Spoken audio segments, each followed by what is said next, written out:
guys, it's Tim, and this is Wrestling Unlimited, as it's Monday, and that means today or tonight, whatever, was Monday Night Raw from Paris, the same venue that they had a Clash in Paris at last night.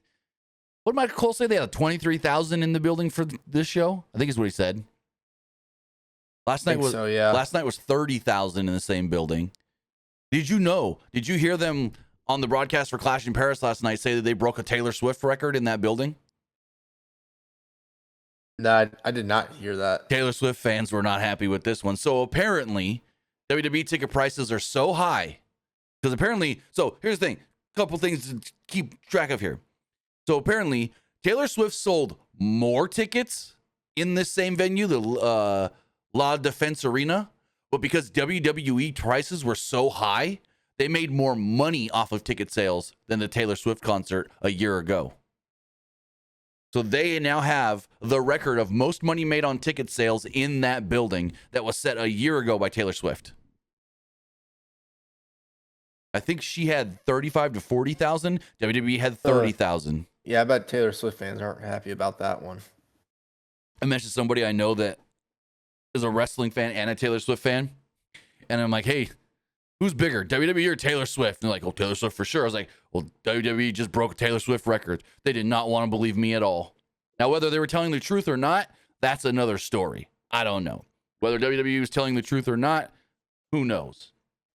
But with that, if you're watching now, it might be your second time watching. We had an issue. I'll just say really fast. We had an issue with the initial live stream, but everything should be good, hopefully now. So I'll ask you again, Luke. Did you like Clash in Paris? What was your overall just quick thoughts? We'll just get through this real fast.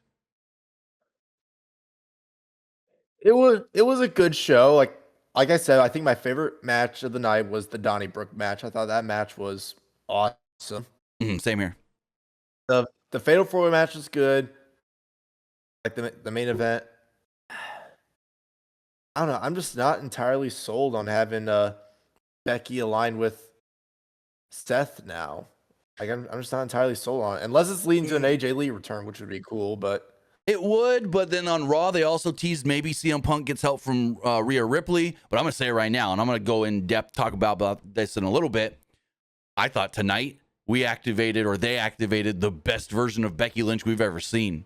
Becky Lynch out there shit talking CM Punk, I thought was fantastic. Just my opinion. I mean, but I loved it. I loved it. That was pretty. It was good, but it's like I don't know. In the beginning, like when they created the Seth group, there were some people saying maybe they had Becky to it, and I just wasn't really sold on it. I don't think Becky really needed to join this. Oh no! I was from the beginning too saying no, I don't want Becky in the group. I was saying it too. We were both on that kind of path or whatever. But if this is the Becky we're gonna get, this even more shit talking, I'm cool and badass, and I don't care what anybody thinks, Becky? Oh, yeah, give me this. And if she's got to be in Seth's group for that, I'm down. Like, I liked it a lot. As far as Becky and I guess you would say this elevated heel persona. What I didn't like from Becky was not really, it might have been Becky's fault. Did you see that disaster kick that Nikki Bella missed by like 10 feet? Maybe not 10, but when she went for that springboard disaster kick and just didn't come anywhere near Becky. I did not see that, actually. Yeah, she jumps up into the corner and then jumps off the second rope to do like a Cody Rhodes disaster kick. And I don't know if it was that Nikki was ahead and like Becky wasn't ready for it, or Becky was just out of position. I don't know what happened. If it was Becky's fault or Nikki's fault. But Nikki missed this kick by a mile. Becky then sold it for a second and then went, nope, never mind. And then she jumps on Nikki to go for the pin. Like, this was bad. Then the other thing that was bad in that Nikki and Becky match was when Nikki was slamming Becky's head on the announce table and it wasn't going anywhere near the announce table. Her head was like that far off. But yeah, no, Clash Paris, I thought it was a fun show, an easy to watch show. And then we got this Raw. That was also a really good Monday Night Raw. Didn't build much in the way of WrestlePalooa, which is only 3 weeks away. I thought we'd get at least maybe 2 matches. Go for it. Speaking of Wrestling Palooza, there was a rumor going on Twitter, which I don't know if this is true. Okay. But there was a rumor at the end of like Clash of Paris, there was supposed to be like something like huge happening at the end of Clash of Paris that was going to lead to something at Wrestling Palooza. So people think the rumor online, I don't know where that came from. Like who reported it first? Probably that Corey Hayes guy from Body Slam, I think is maybe where it came from. He said something big is going to happen at the end of the show, but he didn't say that it would be directly tied. So I did see Corey Hayes tweet yesterday. They have something big planned for the end of Clash in Paris. He didn't say anything about WrestlePalooza, but then I saw other people take his tweet and add the whole could impact WrestlePalooza, could have So there were aggregators who don't know how to properly aggregate that were taking what he said and adding to it and putting what he didn't say on it. So that was it. He never said, Corey Hayes, now that I think about it, was the one that I think said it first. Never said anything about it will directly have anything to do with WrestlePalooza. All he said was, something big is set for the end of the show. But that's all it was. The big was Becky coming out and helping Seth. That was the something big. Now, whether that leads to Seth and Becky versus Punk and AJ or Seth and Becky versus Punk and Rhea at WrestlePalooza, I think we are going to get something with Seth and Punk at WrestlePalooza. Whether that's them in just a title match, whether that's a mixed tag team match, we'll have to wait and see. Have they teased AJ Lee? Yeah. Punk even teased it big time, looking at that girl with the sign last night, taking the sign. And the biggest one, I feel like an even bigger tease than that, because the girl having the sign, that was kind of like not anything they would have had planned or anything. The biggest thing of an AJ Lee tease that they've done in the last 24 hours was Seth Rollins last night yelling at CM Punk, I hate you and I hate your family. Why would he say I hate your family if it doesn't have anything to do with AJ? Is he saying he hates Larry the dog? Who can hate Larry? So, Also, Punk did tease on Twitter that AJ could return. yeah.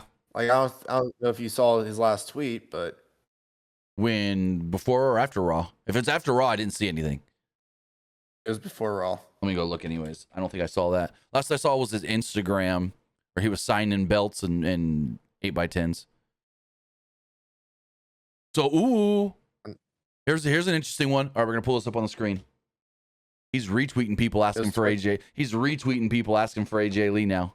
Hold on. Yeah. We're going to pull this up on the screen. This is interesting because if there wasn't anything to it, I don't think he'd be retweeting this. So, WrestleOps posted this video, from Raw, whatever, blah, blah, blah. I got to pause it before we get monetized. But then somebody at Team CM Punk, not the real CM Punk, at Team CM Punk, and this is on Punk's Twitter. Like, oh, no, never mind. Wait, no, this isn't the real Punk, actually. Never mind, I got because of the fake blue check mark. Never mind. Yeah, I did too. Never mind. They got me. I fucking hate this check mark shit now. You gotta remember, he's player/coach. That's what it is. He's player/coach. Well, what the hell? He's player/coach. Why does he have a tweet here? I think you can only pin. Okay, this is weird. Hold on. No, he hasn't tweeted in a while. He doesn't use his Twitter, actually, now that I look at it. Yeah, he hasn't tweeted since 2022. So never mind. Yeah. But if you ever want to follow CM Punk on social media, you go to his Instagram. He's always on Instagram. That is his platform of choice. But as I fix this and put this back over here to pull my notes back up. But no, cool thing. CM Punk was actually signing. I don't know if they were selling him at the building or signing him maybe for WWE Shop. The old big gold belt. He was signing replicas of the old big gold belt. Not the current World Heavyweight Championship, but the one he had in like 2008, 2009, or whatever it was. So that was really cool. He was signing those at the building along with a bunch of different 8x10s. Anywho, I want to say thank you for joining us here. Twitch.tv/PWU Unlimited, YouTube.com/Pro Wrestling Unlimited, and podcast services all around the globe like Stitcher, Spotify, Google Pod, Apple Pod, Anchor, iHeartRadio, and so much more. Remember, if you're watching live on Twitch, you can help us out a couple of different ways. You can either help us out by hitting that donate button down below or by donating Twitch bits in the live chat. Also, remember, you can help us out by subscribing to the channel, one of two different ways. You can either subscribe with a tiered subscription, or you can subscribe with Amazon Prime, because remember, if you have Amazon Prime, then you have Prime Gaming. Prime Gaming gives you a lot of cool things like free games, free stuff for games, and you always get one free subscription to any Twitch channel you want to subscribe to throughout the month. And I greatly appreciate it if you did right here for Wrestling Unlimited.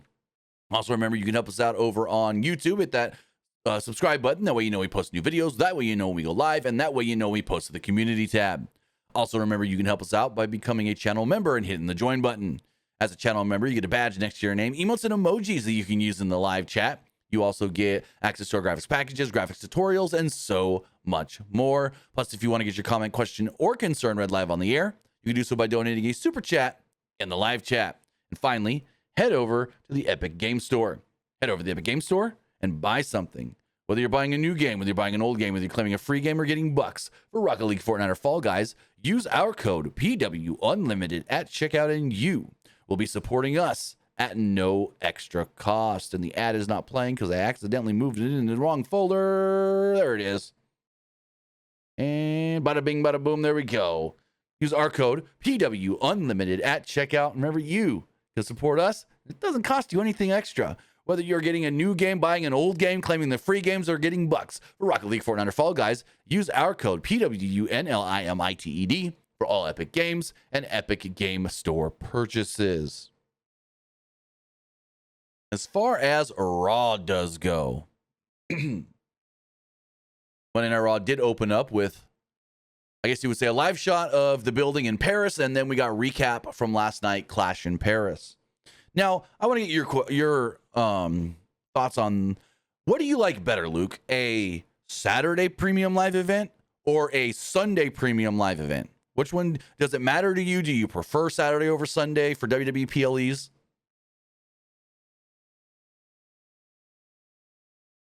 I would say it really just depends on how I'm feeling. Because, like, I mean, I would say, like, right now, probably Sundays. It's cool to go to, like, on a, if you have tickets to a PLE, or go in there on a Saturday night.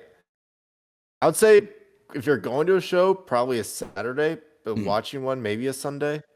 So here's my thing with it. Now, that's actually the perfect response. If you're going a Saturday, if you're not going, probably a Sunday. My thing is, for AEW, it doesn't matter because their next show is on Wednesday. So it doesn't matter. But I love when you watch a PLE on a Sunday and you only got to wait about 24 hours for the follow-up the next night on Raw. When we have that Sunday in the middle between a Saturday and a Monday, I'm like, come on. Especially when something big happens. Like last night when Becky showed up at the end and they were teasing AJ Lee. So I'm like, oh, shit, let's get to Raw. But it's like, when you have that day in the middle, you're kind of just like, oh, no, I don't want to wait. I want to just see what the follow-up is.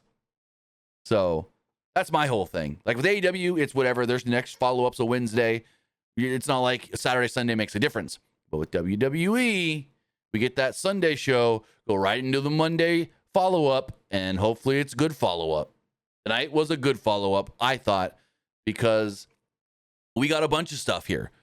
We got teased of, we know we're getting the Women's World title match with Io Sky and Stephanie Vicaire, which is what everybody was saying once Naomi said, I'm pregnant, vacating the title. I don't know why they had to wait. They could have announced it last week. Whatever. It doesn't make a difference.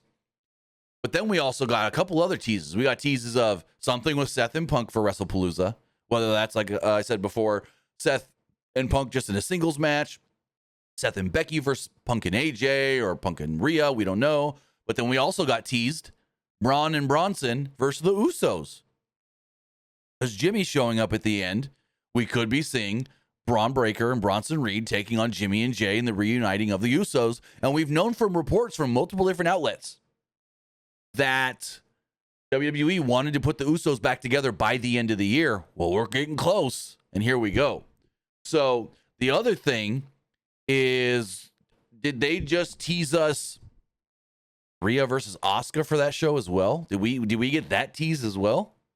We're gonna eventually get a Rhea Asuka match because Asuka's like, I can push her, or what she said, I can push around anybody I want. I'm Asuka.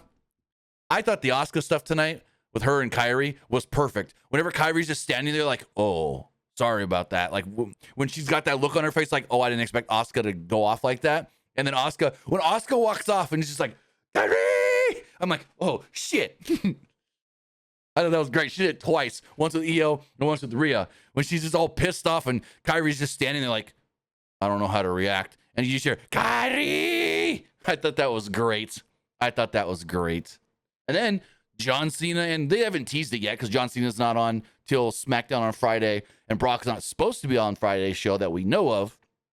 But we also got Brock and John Cena for that Clash show as well, and possibly Drew and Cody as well. So WrestlePalooza is shaping out to be a damn good show if we're getting everything we think we're getting. What do you think we could expect, like, big from that show? Anything specific that I didn't mention, maybe? Apparently, there's a rumor there's like a fatal four match of Cody versus Drew versus Cena versus Lesnar for the world title. Where the fuck is that rumor coming from? That ain't true in the least bit. Yeah, I keep seeing that all over Twitter. I keep looking at Twitter so much. I'm kind of lost in the loop. I haven't. Nope. It's going to be Cena and Brock, and then Cody versus Drew.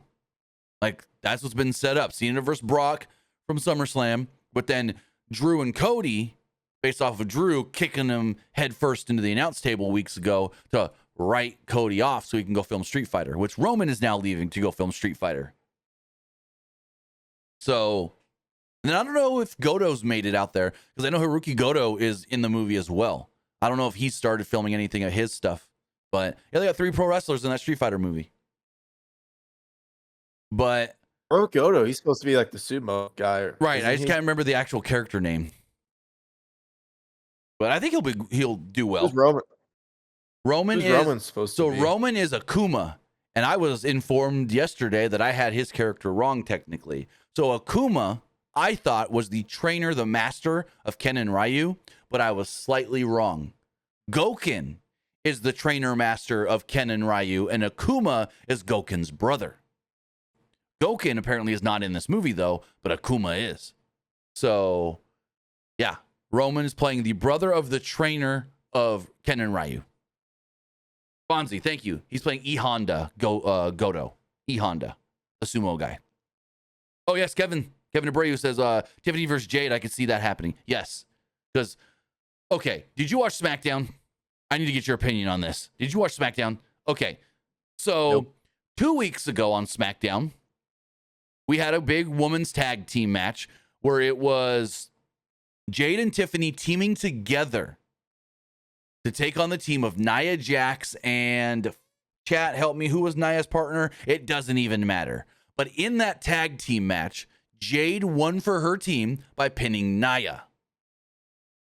And so Jade then shows up on Friday, walks up to Tiffany and goes, hey, since I got the pin in our tag team match last night, Nick Aldis told me I'm the #1 contender again, and I get to challenge you for the title. What?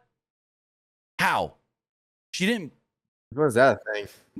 She didn't pin Tiffany. Like, if they were in a tag match and she pinned Tiffany, cool, fine, I get it. Or if she won a #1 contenders match or tournament like she did with Queen of the Ring, I get it. Becky, thank you since Saturday. It was Nia and Becky. Anyways, but she pinned Nia, of all people. She just pinned Nia in that tag match. So how does that make her #1 contender? Like, makes no sense, right? Doesn't. No, but she said, Nick Aldis told me that I'm the new #1 contender because I got the win last night in our tag match, or last week. And I'm like, what? What? That literally doesn't know. That's some stupid ass Tony Khan logic booking. Tony Khan randomly just goes, oh, so-and-so won a match recently. He can get a title shot. Yeah. Hologram's won like 31 matches, and they haven't even said a word about him going for a title. Like, they got this guy on a winning streak, and instead of him getting a title shot, he's getting a They're doing a holograms clone coming. This can't be good. They got a second hologram coming. Like, what the fuck? So, yeah, no, that was kind of mind-boggling. Like, just didn't make sense. She didn't, if she would have pinned, if it was like her and Nia versus Tiffany and Becky or something, or her and Becky or whatever, and she pinned Tiffany in the tag match, sure, you could do that. She pinned the champ, give her a shot. But no, she pinned Nia. So now, hey, any woman on SmackDown, you want a shot at the Women's World title, but you can't beat the Women's World Champion? Go beat Nia. Go figure out a way to beat Nia Jax, and you get a shot at the title. It worked for Jade.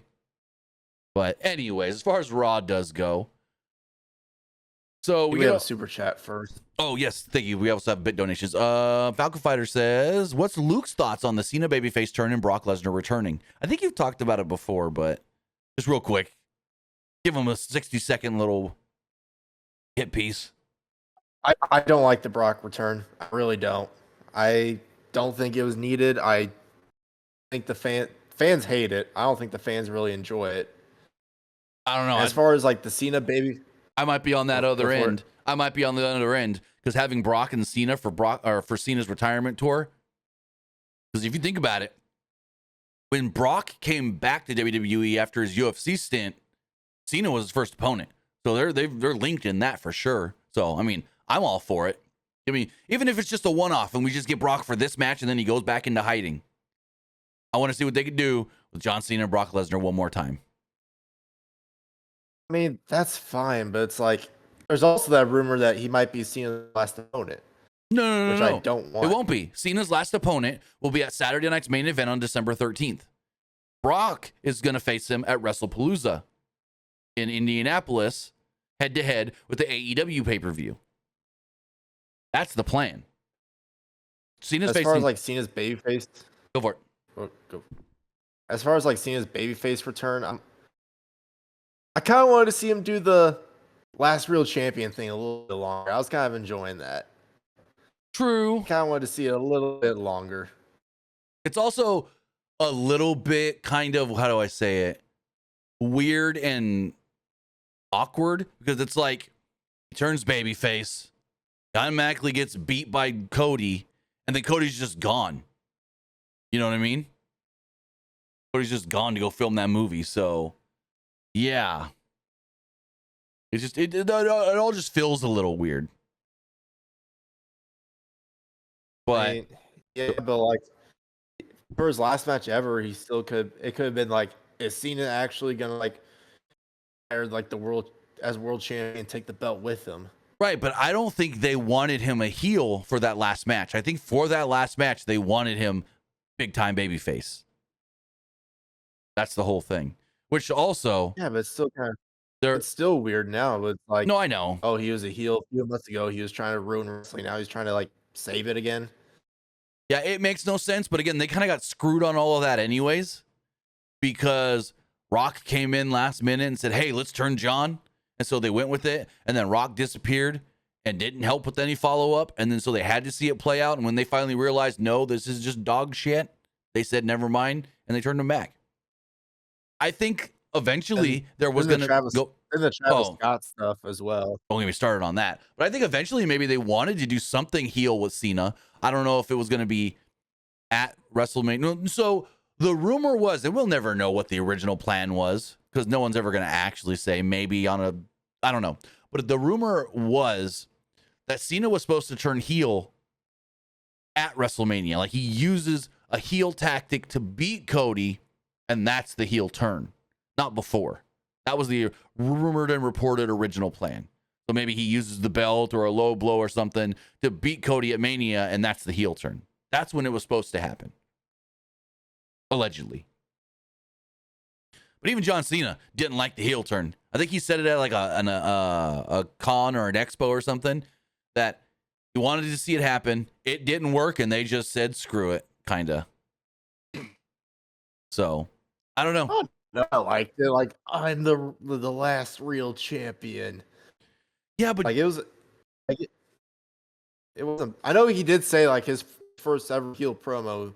He said it sucked.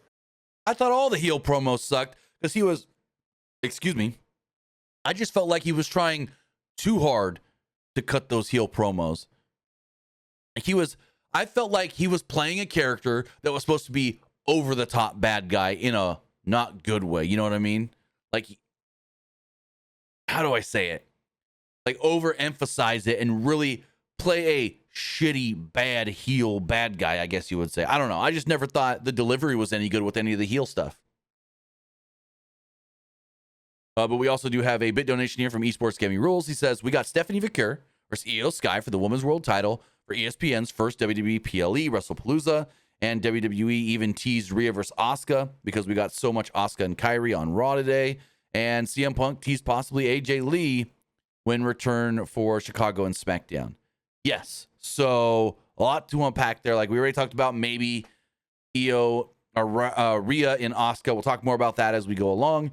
And then the Punk stuff, where Punk was in the back and he asked Adam Pearce, where's SmackDown this week? And he had to have known the way he was like, because they were like, we're SmackDown this week. And he's like, oh, well, you should know it's in Chicago. And Punk's response, and I forget exactly what he said. Let me see if I wrote it down in my notes. Where Punk just simply responded with tremendous. You think maybe he brings AJ out in Chicago on SmackDown? It wouldn't make sense because they would. We'll save this because I got some stuff to say on like Becky and her being out in the ring. We'll save that part. But yeah, people think that was a big tease for AJ showing up on Friday. But her showing up on SmackDown, I don't know if that's the move. Unless you already know that Seth and Becky are going to be on SmackDown. You don't need AJ just randomly to show up. You need like the angle, the part of the story, not just, oh, hey, Chicago, I got a special surprise for you. My wife. Like, I don't know. If Becky and Seth aren't there, I just feel like it's going to be lackluster. The way they might do it is like, maybe like they do, maybe they like wait it out a little bit. They do like maybe Seth versus Punk at like WrestlePalooza, but then Becky like screws Punk over. And then maybe Punk's like, all right, I got to figure out an issue to get rid of Becky from like costing me my matches against Punk. We'll see that, and that maybe that is a real possibility, and they stretch this out to get to. So what? AJ shows up. Don't rush it though. I don't want them to rush it. Do you do AJ in Perth at Crown Jewel in Australia, or you do AJ? I think Survivor Series would be the latest you would do this if you're going to stretch it. Survivor Series in San Diego. I would, I would do it at WrestlePalooza if it was me. But if they want to stretch it out, I would stretch it out to Survivor Series. I don't think you need her to sell tickets for Perth. I think Australia is going to do fine because it's Australia, and you only go there once a year or whatever. So fine, whatever. But if you need AJ Lee to hype build hype for a show, get people invested, want to go, I think you do it either WrestlePalooza, so you make that like the biggest what the hell show, or because it's the first one on ESPN, or you wait and you do it to help Survivor Series inside of Petco. Was it Petco Field, Petco Stadium, whatever it is, the baseball stadium in San Diego. I think it's going to be either one of those two shows. If it is AJ. And again, like I said, for all we know, it ends up being Rhea. Now, if this was a couple months back before she joined the Judgment Day, I could have seen maybe Roxanne go babyface and align with Punk because, they had that relationship of Punk like being a mentor to her and stuff. That would have been cool. And then it could have led into Roxanne challenging Becky for the IC title and all that kind of stuff. So that would have been a cool one if she wasn't in Judgment Day. But I can see Rhea maybe helping Punk if it's not AJ. But, I mean, there's those AJ teases that we'll talk about. Esports Gaming rolls with some more bit donations. He says, oh, okay, here's a good one for you. I recorded a video about this, but I hadn't had time to edit it because Raw and everything. But have you seen The Rock over the last couple of days? No, I haven't. Goddamn guy lost 60 pounds or dropped 60 pounds. He's skinny. For Rock, he's skinny. Actually makes him kind of look a little older. Hold on, watch. I'll pull it up. Do you know how hard it is? You know how hard it is to keep like For The Rock to keep that body at his No. age right now? The word is that it's on purpose. He dropped the weight for his next movie that he's doing with Martin Scorsese.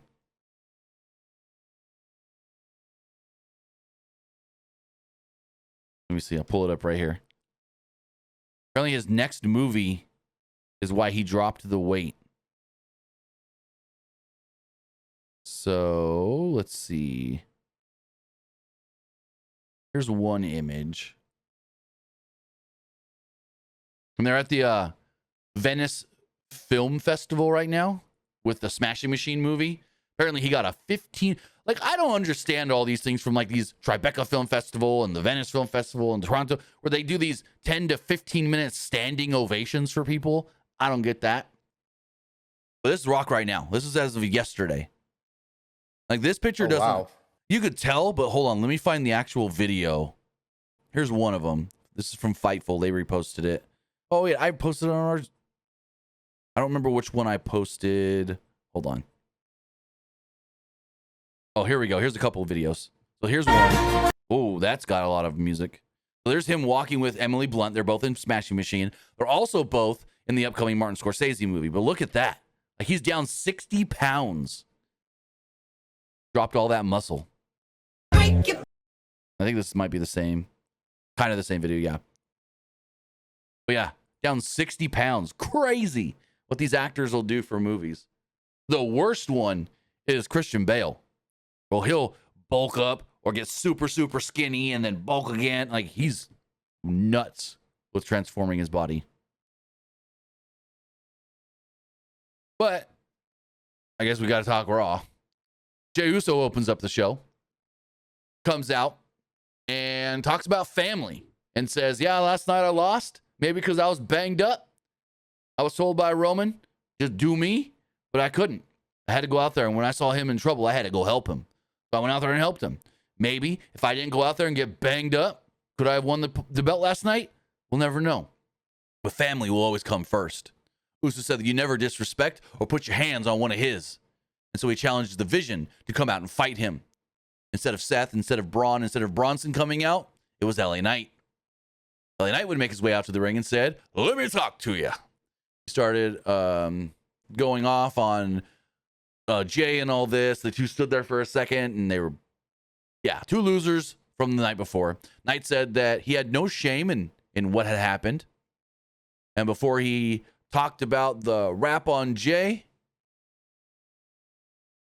he said that you got to get out of your cousin's shadow, and that there was no question that Rollins lived in his wife's shadow after what we saw last night. Knight then said that Uso spoiled his chances of becoming a world champion and may never get that shot again. You lost your last and possibly last chance. He then said that, or Uso then challenged Knight to get him up to speed before the Vision, Braun Breaker, and Bronson Reed would come out. No Paul Heyman, because Paul Heyman is in the hospital, they state, with a larynx issue. They basically came out and made fun of the two of them. Breaker said that the only thing that he thinks Uso and Knight should be concerned about is that Paul Heyman isn't here, which means that there's nobody to hold them back, and they're uncaged. He said this means that we can put them through hell and put them in the hospital right next to Roman. Reed then took the mic and demanded that everybody acknowledge the tribal thief. You see the new tribal thief shirt he has? Yeah, I've seen it. Did you see they had to change the shirt from the original design? Why? So the original design had the shoes on it, hanging like a necklace kind of deal.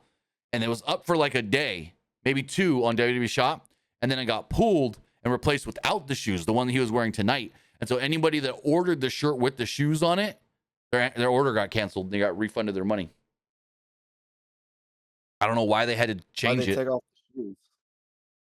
I don't know if Nike got mad at them putting Jordans on the shoe without permission. I don't know. Probably just a copyright thing. That's what I'm thinking. But where was I? Knight then told Uso, hey, we could settle this, you and me, anytime, but let's go take care of those greasy warthogs, or the greasy warthog and that cross-eyed half-wit in action tonight. So they set up a tag match, Jey Uso and LA Knight against the team of Braun Breaker and Bronson Reed. I thought this was fine. Maybe went a little bit too long, but it was okay to set up the main event. What'd you think? It was okay. I think I tuned in like right when it ended because I didn't Okay. realize that the start time was early. Gotcha. Okay.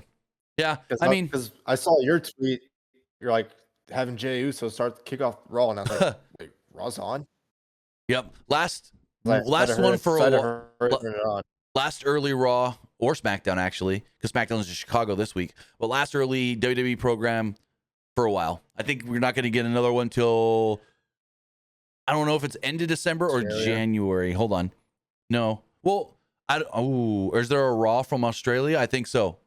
No, SmackDown and Raw are from the RCA arena in, Australia. I forgot about that.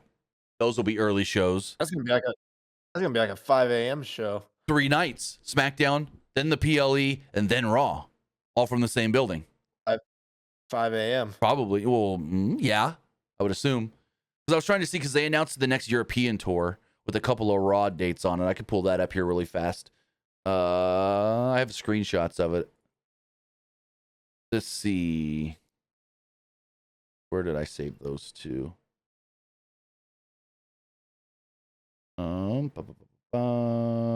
Is it in the other folder? Here we go. So they announced this last night, and then they talked about it again tonight. It was funny. So I don't know if you were paying it. I don't know. So it's interesting when you watch these shows with the international Netflix, and when like they hype something up, like they hyped up. Did you ever hear them during the New Day match talk about the New Day is going to have a funeral later? Did you ever hear them say that?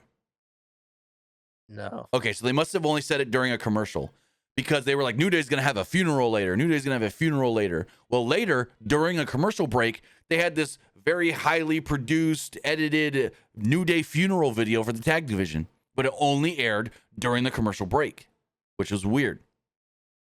So this is the schedule for the upcoming European tour that starts in January. And it was funny, though, on Raw, they're going through all of this, right? And they're like, oh, we're going to Germany, and a SmackDown in Germany, and a Raw in Germany, and Scotland, and Denmark. And Michael Cole goes, and we're going to be in your neck of the woods, Wade. And Wade goes, I'm not from Germany, Scotland, and Denmark, or Germany. And Michael Cole goes, wait, there's another page. They squeeze it over, and he goes, oh, Newcastle, London, Nottingham. Never mind. That is my neck of the woods. I thought that was funny as hell. He's like, oh, I didn't know there was a second page. And then he goes, sorry, Cole, I must not have read that email about us going out to London and stuff. Cole goes, oh, you actually read the emails? But yeah, so there's going to be in January, Raw from London, or SmackDown from London, Raw from Belfast, and then a Raw from Germany, Berlin, Germany, and a Raw from Dusseldorf, Germany, and then a Berlin SmackDown. So in January, we're getting a couple more, 2 of each international shows. That's all on the road to the Royal Rumble in Saudi. Express Gaming Rules with another bit donation says, if the John Cena heel turn story should have lasted through December, should Rock, Travis Scott, and John Cena be known as the WWE TKO version of the NWO? No. We didn't need anything like that. I don't think we needed to call them anything. Honestly, I don't know if The Rock was ever originally supposed to be involved in the John Cena heel turn, but The Rock put himself involved in the John Cena heel turn at Elimination Chamber. Like I said earlier, it was supposed to be at WrestleMania when it took place. So we could talk about that for days, but there's not really much to say other than it happened, it sucked, and now we're back to regular great John Cena. But moving forward, Michael Cole and Wade Barrett recap last night's drama with Rhea Ripley, last week's drama with Rhea Ripley, Io Sky, and the Kabuki Warriors. We then saw Sky in the back. She was talking with Nikki Bella. Basically, Nikki was like, well, so was this the Nikki part? Sky offered to be, no. This is a different one. Nikki was later. So Sky asked Asuka and Kairi if they wanted her to be at ringside with them for their match against the Judgment Day. Asuka told her that she and Kairi were fine and can handle their own business. I'm actually very interested in this Asuka stuff. And so this then led to Judgment Day. Raquel Rodriguez and Roxanne Perez against the Kabuki Warriors, Asuka and Kairi Sane. Asuka and Perez got things going early on with a lockup that was kind of like just a little back and forth-ish deal before there was a side headlock. Perez responded with a slap before she avoided a kick from Asuka and then slid out of the ring to catch her breath. Perez then tagged in Rodriguez, who used her strength to lift up Asuka to avoid an octopus stretch. She tagged in, and Asuka used her speed to leave Raquel kind of flat-footed. At one point, after a commercial break, it was Perez and Rodriguez maintaining the advantage over Sane with some double-team moves. There was a kick Russian leg sweep combo. Sane avoided the calamity from Rodriguez, which gave her the opening to tag Asuka back in. Perez got blasted with a combination of kicks by Asuka as she locked in a arm submission. Raquel Rodriguez broke it up with a big elbow drop before tagging herself in. Rodriguez then smashed Asuka with a hard clothesline, which was then followed up by a rope-assisted suplex. Rodriguez then tried to go for the Tejana Bomb on Asuka, but she got taken out, flipped over the top rope out of the ring. Back in the ring, Asuka lock. There was an Asuka lock that was reversed into a pin by Perez, but Asuka then kicked out of it. Sane then took Rodriguez out of the equation, and then there was an insane elbow to the outside. Asuka then finished off the match by submitting Rodriguez with an Asuka lock.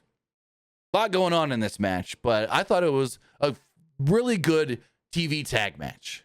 What'd you think? Yeah, I thought that was good.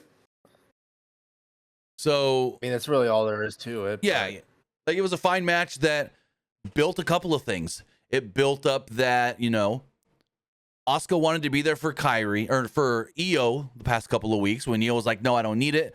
So when Io said, do you want me? Asuka said, I don't need it. Then it also built up later with Judgment Day asking for opportunities and basically Adam Pearce being like, opportunities? You guys just lost. So then now Judgment Day, if they want opportunities, got to build themselves back up. So a couple of interesting things here.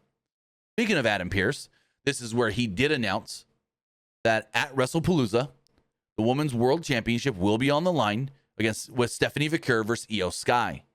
So there we go. We did learn that match tonight. Then we see CM Punk, who I forgot to mention earlier. At the beginning of the show, we see him at this just driveway entrance thing. And he tells Adam Pearce, hey, I'm going to get me some Seth tonight. And this is the only way in and out of the building. So I'm going to wait right here. And usually Adam Pearce is the one that's like, no, I don't need any chaos. But he was like, all right, fine, handle your business, which was very un-Adam Pearce-like. So then Punk is shown once again waiting for Seth Rollins. And he's just waiting and waiting and waiting. This then led to Finn Balor and Dragon Lee, who had a really good match. Balor held Lee in a standing arm submission early on until it was turned into a chain wrestling sequence with both men getting the stalemate, I guess you would say. Like, no one really got the advantage off of it.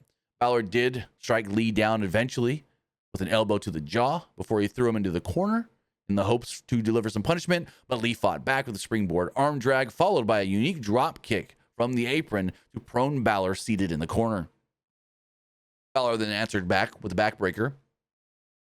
And then Balor missed a running strike in the corner. Lee fought back and sent Balor to ringside before he soared over the top with a dive to the floor, which led to a commercial break. After the break, and when we returned, Balor was trapping Lee in a rest hold, so Balor took the advantage during the break. At one point, Lee did get the advantage back as he headed up top to go for a diving crossbody on Balor with the Judgment Day. But the Judgment Day leader didn't fully really take much of it. Dragon Lee tried to go for the pin, only got a 2. Balor then hit Lee with a shotgun drop kick and looked like he was going to go for the coup de grace, but JD McDonough jumped up on the apron and found himself the victim of a combination Fosbury flop into a Hurricane Rana on Lee. However, this gave Balor enough time to recover from the Tree of Woe position he got stuck in, and then he hit the coup de grace and picked up the victory. So, like, they're using Dragon Lee more now. He's getting opportunities to be on TV, but they're just not giving him any wins, which really stinks. Because I think Dragon Lee is somebody they could really utilize better. But regardless, fun match. The finish was just okay, though. I enjoyed it, though. What did you think? It was a good match, but I'm just tired of seeing Dragon Lee lose all the time. Exactly. Like, what is the plan with this guy? Who remembers when WWE first signed him? People thought like, "Oh man, this guy's gonna be a really big star for the company." They wanted him to be their next Rey. They wanted him to be their next Rey Mysterio. They linked him with Rey, and then immediately he was literally the extra guy in the LWO. Like, he wasn't even like he never felt like a guy in the LW. He felt lower at times than Wild and Del Toro. Yeah, remember when there was back before like Penta signed with WWE, there was like, I don't know if Penta would be used properly in WWE. Look how they're using Dragon Lee. Well, I mean, Penta's been taking a lot of losses too. So that's a thing. Yeah. Granted, he didn't win tonight though, so him the War Raiders, but like Penta's been taking a lot of L's. I just really felt with the way they did the signing and the way they announced it and all that stuff, do we now think that there wasn't really a big plan in place for Dragon Lee and they made him think that so that way they can get one over on AEW? Because if you remember the way he was announced as signing with WWE, FTR were the AAA tag champions. They then had, what was it? Dragon Lee and Dralistico beat FTR for the AAA tag titles and then immediately vacate the titles, say, I'm going to WWE and do this big interview with ESPN. Was that all? Oh, hey, we really want to push Dragon Lee as the next big lucha star that we have? Or was it, oh, we just found out a way to make AEW look like B players? That's the thing that we got to think about here. Was that a, hey, we really want to push Dragon Lee and sign him and this and that? Or was it all a, ooh, we can make AEW look bad in this situation?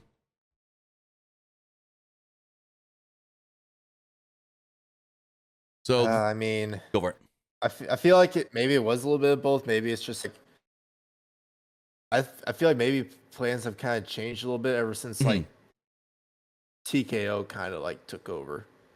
I can see that a little bit because it's like they brought Dragon Lee in. He started in NXT. His manager kept doing the thing of, we got it in the contract that he'll only be in NXT for a year or less. He's got to be on the main roster within a year and whatever.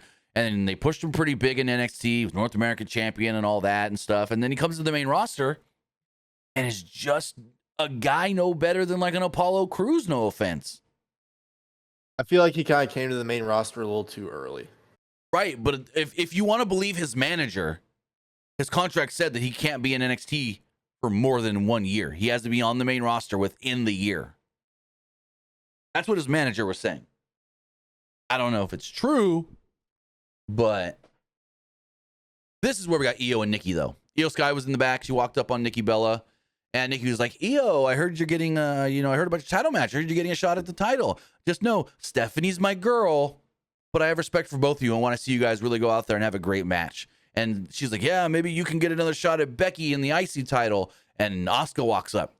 She kind of pushes Io back and gets in front of Nikki Bella. And she's like, oh, we don't need to be dealing with her. Let's go, Io. And she like tries to pull Io away. This was interesting.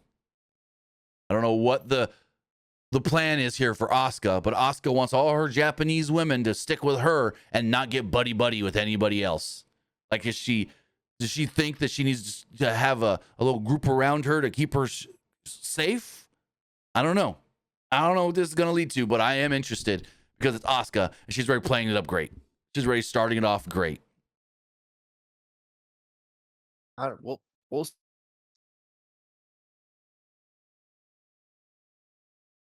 What were you going to say? You cut out there for a second. I said we'll see maybe. Yeah. Because, like, it was great when, like, Asuka's being like an ass, kind of.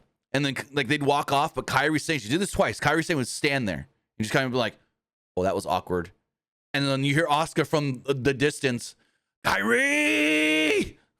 It's so funny. So, we'll see how it goes. Falcon Fighter says, could Kross still return to WWE? Yeah, anything's possible. Thank you for the super chat. Anything's possible. But even he's now under the mindset of, oh, they don't want me right now, so I'm going to go do my own thing. Would he come back if the deal is right? Of course. But he's not going to come back just for anything. There's going to be it's going to be on what he wants, the money that he feels like he's owned or owed and deserves. But he also is going to want his wife there with him, and that was two of the big things when they offered him that contract at the last minute, like the Tuesday before his contract expired. It was he didn't like the terms he was given, and they didn't offer one to his wife. It was, hey, you sign, and then we'll talk about Scarlett, with no guarantees that they would sign Scarlett back. So that was a too big, yeah, no, I can't right yet. And now he's out here doing shit on the indies. They're doing conventions every weekend, him and Scarlett doing signings. And I think he's got a match coming up for Hog Wrestling with Cardona, which is set up at GCW. So they get to go do some cool things with Shotzi, who they're really close with. But yeah, I mean, anything's possible. That's one where it's like, if he showed back up in a week or two, I wouldn't be shocked. But it's not like there's a plan in place right now for it.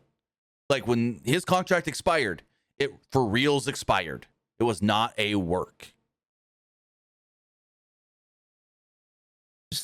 Here's my thing. Like, Go for it. the popularity of Kross kind of like died out a little bit over fans were just kind of like, well, I guess we'll just wait and see if he actually does return. Yeah. Well, plus that. Like, Go for it.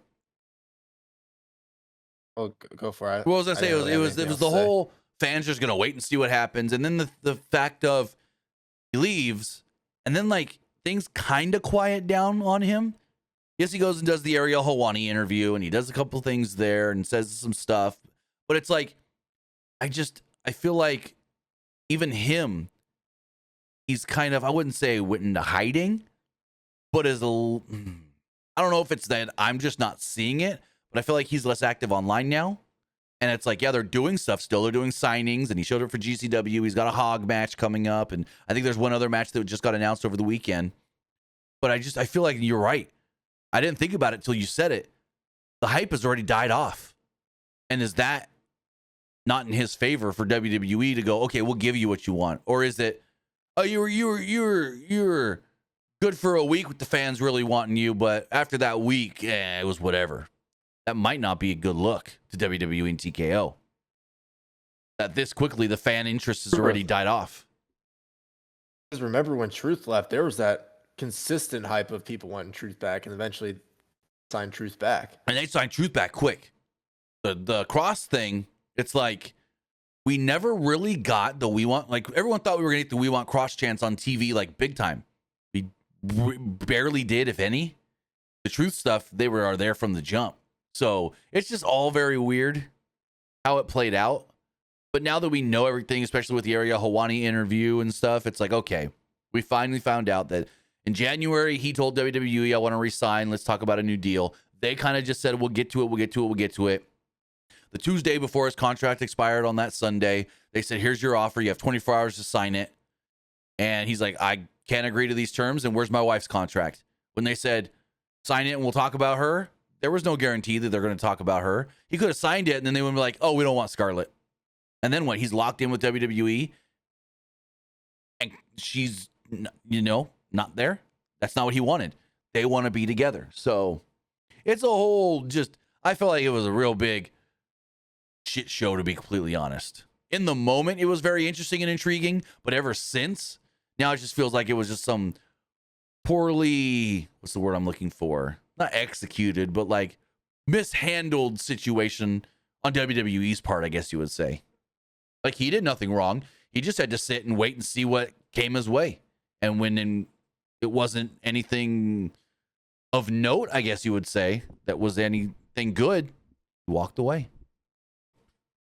But if they come back with a number and say, these are the dates we want you to work, this is the price, and we'll work Scarlett in as well, I think he'll say yes. But it's got to be that right deal. I don't even know if we'll even get it, to be honest, because I think the hype kind of died out. Maybe WWE's like, you know what? I really need to bring this guy in. Exactly. Maybe in a year, 6 months. Not anytime soon, I don't see. So we go to the back. Judgment Day are there wondering where Dominic was for Finn's match before general manager Adam Pearce informed Dominic, hey, so you're going out there alone. Dom's like, what? You're going to go out there and work alone. Your Judgment Day banned from ringside. It's you and AJ. And Finn's just like, every time something screwy happens to Dom, Finn gets excited. And Finn again had a little smirk on his face, like, haha, Dom. So, yeah, Dom's got to go out there by himself with no help from the Judgment Day. This then led to the New Day and Grayson Waller, who they were calling Big G Langston on commentary. Fucking Wade Barrett. Against Penta and the War Raiders. This match was fine. Like, it was a fun little party match kind of deal. But, I mean, if you missed it, you missed it. It was nothing to be like, oh, you got to go back and see it. So, Penta and Woods did start things off. Penta took advantage with the Hurricane Rana on Woods before things started to break down. Then the New G Day were left reeling. They called New G Day. And they were calling Grayson Waller Big G Langston. Yeah, all weird. But they were left reeling after they took some dives and cannonballs from their opponents. After a commercial break, we return and Woods was stomping Eric in the corner before mocking Penta's strut. Eric then caught Woods with a knee to the face before Ivar entered the match and locked up with Waller. Penta then got the hot tag and went to town on Woods and Waller with his signature offense and assault. Penta then attempted to hit a Penta driver, but Woods countered as Eric tagged in once again. Waller connected with a rolling flatliner on Eric as Kingston headed up top for a crossbody. Penta broke up the count after Kofi went for the pin, and things just kind of broke down from here. Woods was then isolated by the War Raiders. They went for their, like, I don't even know what you would call it, that move where, like, he put one on one shoulder and then like Eric puts you on his shoulders. Ivar then jumps off the top and they squash you down, but it looked bad. Then Ivar got on all fours. Penta did a, I guess, like, assisted Mexican driver jumping off of Ivar's back to Woods and pinned him 1, 2, 3. The match was fine. Like, it's nothing to say, oh, you got to go back and watch it. If you missed it, you missed it. It was nothing special. What did you think? It was just there, to be honest. It was just to fill in the show. Yeah. So Rhea Ripley was asked by Kathy Kelly about, her friendship with Io Sky. She goes, hey, I'm happy for Io and Stephanie. They're getting a shot at that title. But just know, whoever wins, I'm coming for you. I want my title back. I know I got to wait now, but I'm going to get the title. And so Kairi and Asuka walk up, and Asuka's like, you say you're going for the title before Io even wins it? Before Io even gets her shot? Like, basically saying, why are you so confident and cocky in your ability to get a title shot? Because Rhea even said, I'll earn a title shot if I have to.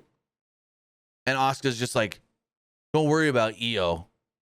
Mind your business, or something like that. And I'm like, well, she kind of was. And then she walks off, and Kairi stands there like, oh, and then you hear Io or Asuka in the back again. Kairi! And Kairi's like, oh, gotta go. She runs off to go catch Asuka. So, yeah. He's like, you're not a true friend. You're only wanting to get close with Io so then you can take advantage of her if she wins the belt, when she wins the belt, and this and that. And, yeah. Very interesting stuff here, which I can't wait till we get this Asuka Rhea match. It's gonna be a banger. I mean, we've seen them wrestle before, and they were good matches. I mean, but here's the thing. Rhea's so much better now. Like, they did fight for the Raw Women's Championship at WrestleMania, the Tampa Mania. I forget what number that was. 27? No, 30. It was like, or 37. 37. I always keep mixing all that 20s and 30s. Anyways, like, Rhea beat Asuka for the Raw Women's Championship at that Mania. So, like, we've seen them wrestle before. But Rhea's so much better now. So I can't wait. Yeah, Rhea's in her prime right now. Oh, yeah. Now, we go to the back, and Adam Pearce is just standing there. Roxanne Perez and Raquel Rodriguez walk up, and Roxanne's basically like, hey, Pearce, I saw what just got announced. Why are they getting a title shot at WrestlePalooza and not me? And that's when he looks at them and goes, really? Really? You guys just lost your match tonight. That's why. That's why you're not in it. And he's like, but I've got other things to take care of. You're not my appointment right now. There's my appointment. And up comes Lyra Valkyria. And so Lyra walks up, and they're like, excuse me, we were here first. And Adam Pearce trying to, like, shoo the Judgment Day off or whatever. And they kind of have a little spat with Lyra. And Lyra's just like, so have you heard from Bayley? And he's like, yeah, I heard from Bayley. She says she's going to be fine. Bayley said that, some things are weird with her right now. But when she's feeling better, she'll return. She'll come back real soon. Well, no, he said she'll come back soon. And Lyra said, I hope it's real soon. Lyra then goes, you know what? Okay, fine. But I want to wrestle. He's like, well, what do you got in mind? She goes, give me one of them two next week on Raw. So next week, it's either Lyra versus Roxanne or Lyra versus Raquel. I think it'll be Lyra and Roxanne probably. But yeah, there was also another spot in this where Judgment Day were like, no wonder Bayley went crazy with the way you were talking to her. Why are you all concerned now when you were mean to her? I was like, you're not wrong. You're not wrong. So we'll see where all this leads to. It's going to lead to something. I hope Bayley just goes crazy. I hope it's like a bipolar Bayley. She comes back and in like a one moment she's fine, whatever Bayley, and then in the next moment she's losing her shit. I think it would be pretty interesting to see that kind of a character from her. Different than what she's done before. Because she could be both the super short hair, I'm going to just be a heel and not care about anybody or anything Bayley. But then in another moment, she could be the hugger Bayley who just wants to be everybody's friend. You never know. I don't know if they go like full on hugger Bayley like she was before. But, I mean, they teased it in the video they showed last week. Interesting, there wasn't a video this week. But the one they showed last week, it was like she saw flashbacks of her as the hugger. And then she saw flashbacks of her right after when she cut the hair and pitchfork to the Bayley buddies. So could be going both spectrums. I don't know. We'll have to let it play out. But this then leads to the Intercontinental Championship being on the line. Dominic Mysterio versus AJ Styles. And oh my God, AJ's entrance. AJ comes out. Our boy Mega Ran is shown dancing and singing along. I thought that was great. Mega Ran, great guy. I've had a couple interactions with him online before. Super cool guy. But they showed him. I didn't even know he was there in Paris. Cool, though. He's like, we don't want no. We don't want no. He's all dancing around. They showed a couple other people jamming out to AJ's theme. And then the crowd, I don't know. What were they chanting? I don't know what they were chanting. But they were chanting something. It was the same chant they were chanting back when AJ and Cody fought at Backlash. And that's what I thought, but I don't even remember what that was. Because they're like, I don't know what the chant. I don't know what the chant is. Is it like a football chant? I don't know, but I think Wade said it was like something in French or I don't know. I'm not sure. But I saw someone post something on Twitter and it said like LL Este Vermin. I don't even know. I can't read French, so I don't know. But this is cool. Freaking crazy entrance. The crowd's just going wild. And AJ's just letting them go. And so when you're watching International on Netflix, you see all this through the break. And like the referee, I think it was Sean Bennett, was like trying to relay a message or tell something to AJ. And AJ's like, yeah, all right, got it. And so we come back from the break and Michael Cole goes, yeah, you see this right, folks. They're still serenading AJ Styles and they didn't stop throughout that entire commercial break. And so they keep going and they do this big intro and everything. And eventually they calm down as AJ is getting serenaded. And he's like, hey, Jay Styles. Alicia Taylor's doing the intro. And Dom says, screw all this. And he attacks. Dom just attacks. And the match is on. Styles fought back with a drop kick, followed by a vaulting forearm over the top rope onto Dominic Mysterio ringside as we go to a break about a minute in. Brock comes back. And Dominic and Styles are mixing it up. But there's a springboard hit, like a Hurricane Rana by Dom to AJ. Dom maintained control, and he was stomping away on Styles. Styles eventually did kind of hulk up and hit a sliding forearm, followed by a Ushigoroshi for a near fall. Styles popped up Dominic in an attempted Styles clash, but it got countered. Dominic reversed Styles' phenomenal forearm before he threw him out of the ring with a Hurricane Rana off the apron. After a baseball slide from Dominic, Styles caught him and threw him onto the French commentary table with a powerbomb. Well, we resumed action here after a break as Styles looked for another Styles clash, but Dominic reversed it into what they called the Mullet-O-Matic and got a 2 off of it. Styles then countered a Dominic Mysterio suplex and delivered one of his own, and then sent his opponent into the corner. Dom then threw Styles shoulder first to the ring post as he delivered a Michinoku driver for a near fall. Dominic then hit the three amigos, and they're like, oh yeah, reminiscent of Eddie Guerrero. No one's done it better. And Michael goes, except for Eddie Guerrero. I thought that was funny. And so they're fighting. AJ is down after the three amigos. Dom goes for the frog splash. However, Styles managed to kick out of the pin attempt. Styles connected with a Styles clash this time, and Dominic managed to get his foot on the ropes to break the hold, or break the pin. Styles then looked for a phenomenal forearm. An old El Grande Americano would appear from under the ring, grabbed the foot of AJ, hit him with the loaded headbutt. This allowed Dominic to take control, hit a frog splash after AJ got knocked down, and pick up the victory. So, with help from El Grande Americano, Dominic Mysterio is still Intercontinental Champion. Now, I thought what they were going to do here was Dom loses the title to AJ, but then a week from Friday in Vegas, he beats Vikingo for the AAA title.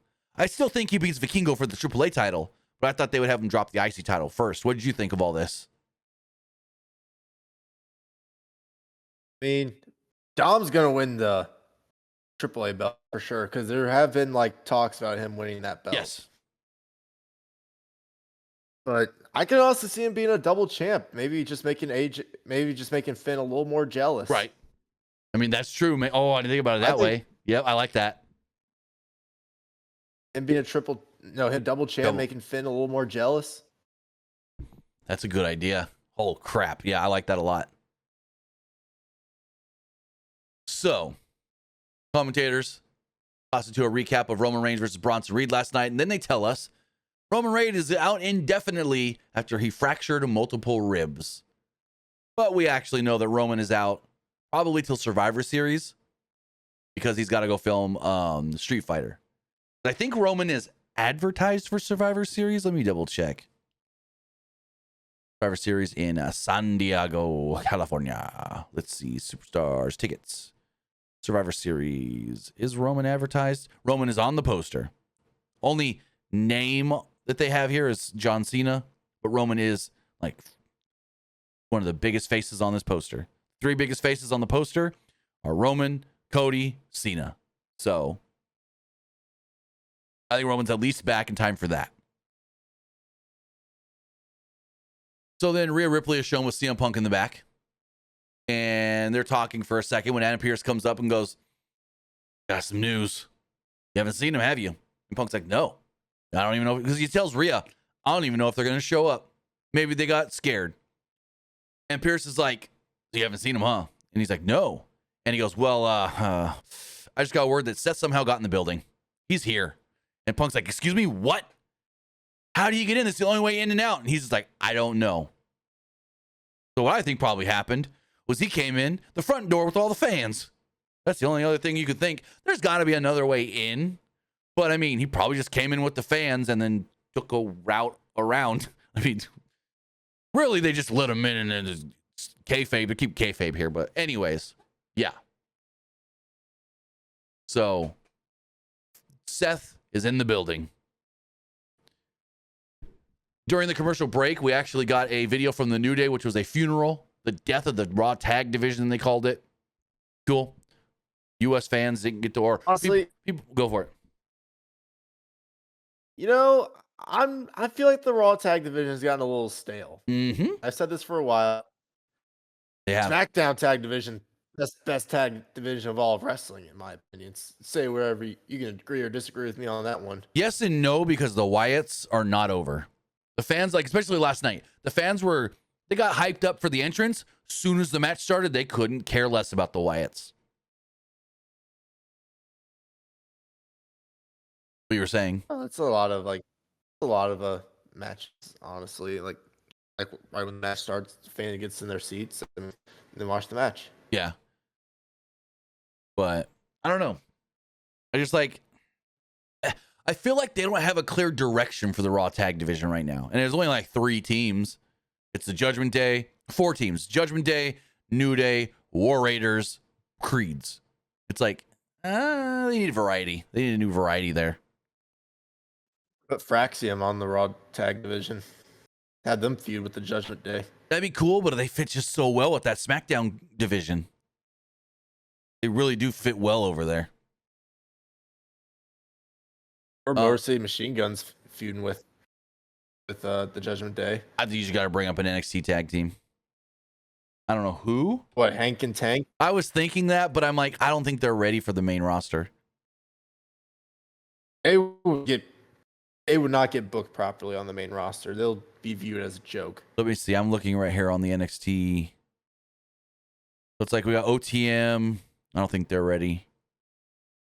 Hank Tank. I just don't think they're ready. Yeah, still there? Yeah. They're just not used as much. Then you also have those two guys that are with Wes Lee, Tyreek Igwe and Tyson DuPont. But I don't think they're ready either. Now, if you bring them up with Wes Lee, maybe that'd be okay. But just he's been in NXT for a while. Yeah. And they've kind of cooled off on him a lot. Especially as soon as they turned him heel. He was a good heel early on.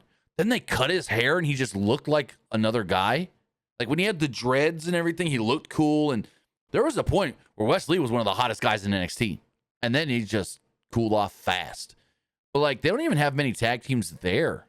Like if you pull a tag team or two from NXT, you're almost screwing their division. So yeah, I don't know. It's weird. But during the commercial break, like I said, we got a video of the New Day. They were in like a funeral home or whatever, and they did the Death of the Raw Tag Division. You only saw it if you watch international Netflix. So we come back, CM Punk's music hits, and he basically says, all right, Seth, I know you're here. Get your butt out here. I'll stay out here all night if I have to. I'll hijack this show. I don't care. Even if it meant that I had to stay out here and sing with my friends in Paris. Punk said that he'd do this until Rollins comes out and faces him man to man. Seth's music hits and Punk looks shocked that he came out so quickly. Like he literally is looking around and he goes, what? Like, your music hit already? Okay. But it wasn't Seth. Rather, it was the man, a different man, Becky Lynch. She comes out and says, oh, what's the matter? Was it the man you're looking for? And the crowd in Paris starts chanting for AJ Lee. Where Becky goes, she don't even work here. Right at the crowd. I thought that was great. Punk then said that he wasn't going to do this, as Lynch demanded to know if he cared what they were going to do to his family. Again, bringing up the family. Lynch said that she wasn't going to sit back and let Punk tell lies about her husband, someone who is everything that Punk will never be. Lynch berated Punk for having his name chanted during her matches because she viewed it as a sign that nobody cared about the matches that she worked hard to put on. Lynch took credit for taking herself to the main event of WrestleMania as she said that she and Rollins ran this business. She told Punk to get out of the way because he wasn't what this business needed anymore. Punk responded by saying, yeah, but they call me the best in the world. And that it wasn't just me saying it. It was the maniacs in this crowd. He said that the only thing Rollins runs is running behind Paul Heyman, Bronson Reed, Braun Breaker, and now you, his wife. Punk called Rollins a paper champion, and that the things between them would never end, and none of this will ever go away. Rollins would then appear on the ramp. He said, if Punk really wants to get at him, he can come up here and face me. Come face me right to my face, Punk. Punk tried to move around, and Becky was, shifting and jiving, trying to stay in front of him, not letting him out of the ring. Becky was getting in his way. Rollins eventually was like, yeah, I knew you wouldn't come. So he just walks away. Goes to the back. Punk goes to leave. And before getting out of the ring, he turns back around to Becky, and Becky smacks the crap out of him. Like, that first shot was hard.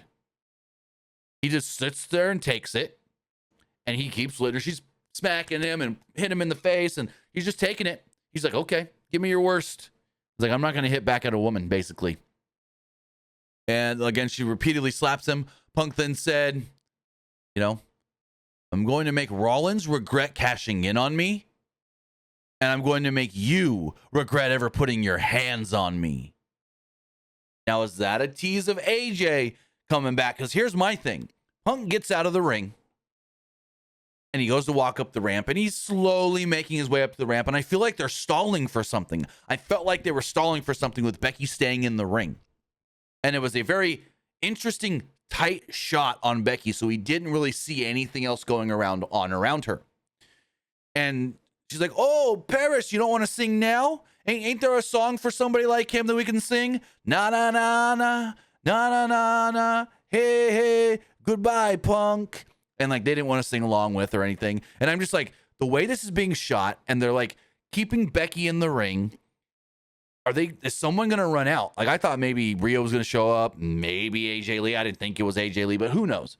It was just the way it was shot made me feel like something more was supposed to happen. Punk walks to the back and the screen just goes black. Then they say something about WrestlePalooza, and then eventually the screen comes back on and like, John Cena is going to be on SmackDown in Chicago. But I thought it was a really good segment, and I love this version of Becky. I think this might be the best version of Becky Lynch we've ever seen. What do you think? Oh yeah, this is a pretty good version of Becky, and I don't know, maybe I'll just have to see and like let it play out to see how I truly feel about it. Like I don't know if I'm still entirely sold on having Becky with I have it. What if instead of AJ it's Lyra Valkyria? I mean, it would make sense, but they did tease Rhea tonight. Because Rhea was there with Punk in the backs talking to him. So it's like there was the tease of Rhea. Everybody wants AJ. Will she do it? We don't know. That's the big hook or crook. And I've seen some people say, no, you do Seth and Punk. Becky tries to screw Punk again, and that's when AJ shows up at the pay-per-view. But I don't think that's the move. I don't want AJ showing up just surprise unannounced on the pay-per-view, whether that's here, Survivor Series, or so forth. I want them to announce AJ, so then they get the benefits of people knowing she's going to be there. More people buying the ESPN service to watch, more people wanting to be at that show. I think just having AJ show up as a surprise might be, business-wise, the wrong move. You have to, and this is somebody that people are going to be so hyped for, you announce it ahead of time. You ever show up on a Raw and set that match up or appearance or whatever it's going to be. Maybe it's even, maybe she's not ready to wrestle yet, and they can do, hey, Becky, you're going to be helping your man? I'm going to be in my man's corner to make sure you don't get involved. So they're both at ringside during whatever title match we get, maybe. I don't know. That's another option. But again, or we're all just too overthinking it, and there is no AJ fucking Lee. And she doesn't show up back at all. And we're just all overthinking it. Well, the last thing we heard about AJ, like, if people keep asking, like, if she'll ever return to wrestling, the last thing at least I heard was Punk said that the only issue that's with her right now is neck. Right. Now, did you hear the Fiverr report from yesterday? Did you see that? No, I haven't. So Feifel's new report was, more recently than ever, her name has come up in pitches internally. Don't know what it means. Nothing's concrete. But more recently, her name has popped up in different pitches.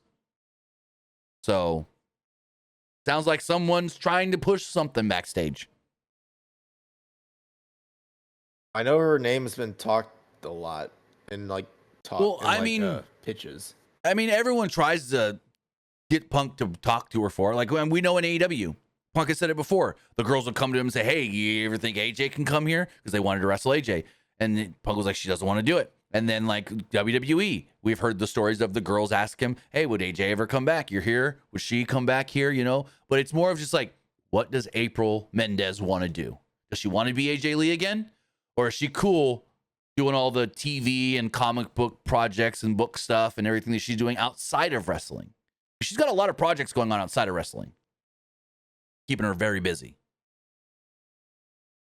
So, I don't know. But with that, before we get into this main event, we got to hear from our sponsor, Factor 75. Does the summer heat got you sweating through your shirt before noon? Maybe it's time to chill with an AE Coolie handheld fan. This pocket-sized powerhouse is your secret weapon against scorching temps. Whether catching rays listening to music or just looking to get a great tan, it brings the breeze right when you need it. With 3-speed settings, a rechargeable battery that lasts up to 10 hours, and a whisper quiet motor, the AE Coolie fan delivers cool comfort without the buzz or bulk. Toss it in your bag, clip it to your desk, or have it right by your side at all times. It's compact, stylish, and oh so convenient. So why melt when you can breeze through summer?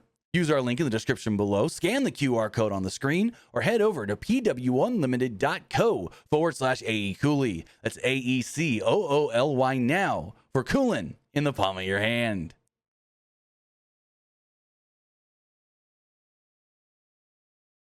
Let's be real. Life moves fast and dinner shouldn't slow you down.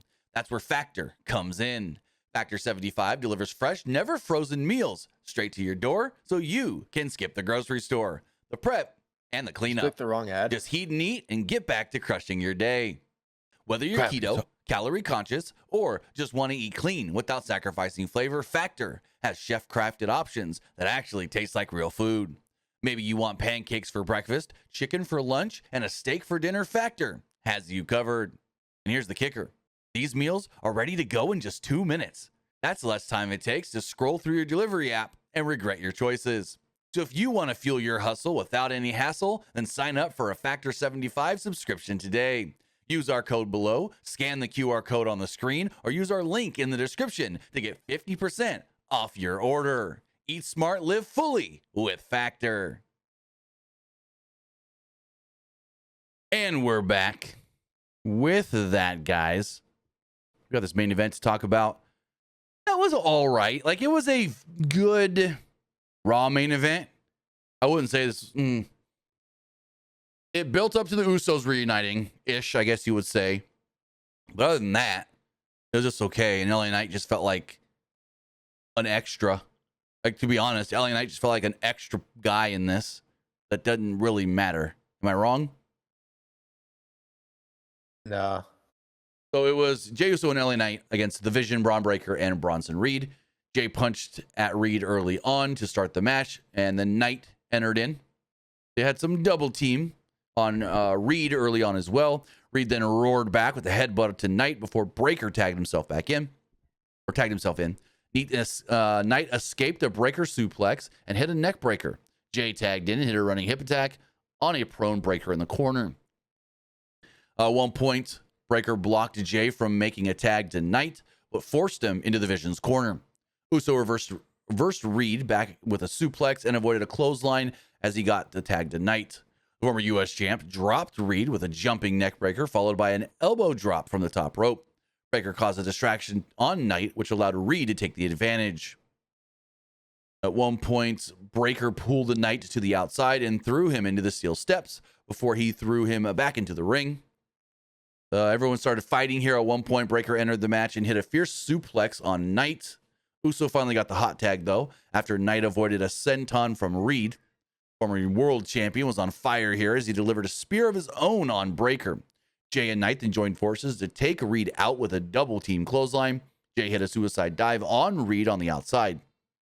Knight then dropped Breaker with a BFT. The Usos hit the Uso splash, and then it seemed like that was enough, but Reed made sure it wasn't and dragged him out of the ring, breaking the pin. Reed then took Knight out by throwing him into the ring post. In the ring, Jey looked to have the match won with the Uso splash on Reed, but Breaker, who wasn't the legal man, or was still a legal man, flattened his foe with a spear and pinned him to pick up the victory because Jey thought Breaker or Reed was the legal man. It was all confusing there by the end, but the heels do pick up the victory. Before we get to the post-match, what do you think of the match itself? I mean, match was fine. It was. I mean, to be honest, I thought the CM Punk stuff tonight would have been a perfect thing to like end off Raw. Yes, but you want it would have been a great way to end the show if you didn't have the Jimmy Uso little save coming, because you have, if you have, and I think the Becky Punk stuff still overshadowed all of this in the main event. But you want to at least think that, the last thing they see is Jimmy coming out to save his brother. That's going to be a big thing that people are going to be talking about. And if you were to put that before the Punk segment, then it really would have got overshadowed even more. So I get why this had to go on last, because Jimmy coming out and basically setting up the Usos reuniting to take on the Vision, which, as we see afterwards, the Vision laid out both Jey Uso and LA Knight. We then hear music play, but because this building's so big, sometimes the music doesn't come through well on TV. And then we finally see on the screens it's Jimmy Uso. Jimmy runs down with a chair.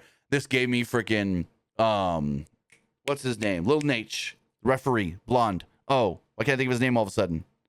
Oh, crap.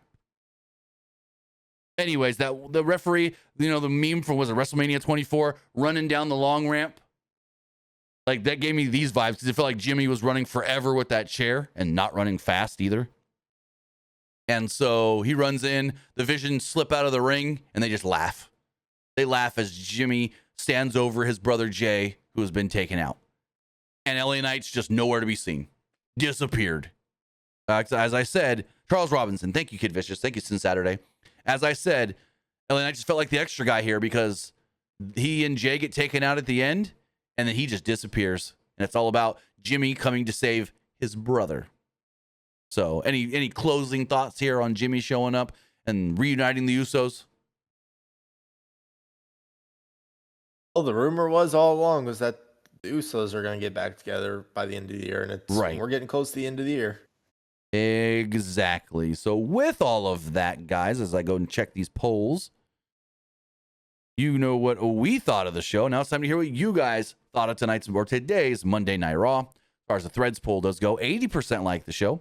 15% thought it was just all right, and 5% didn't like it. As far as the Twitter poll does go, 77% liked the show, 16% thought it was just all right, and 5% didn't like it.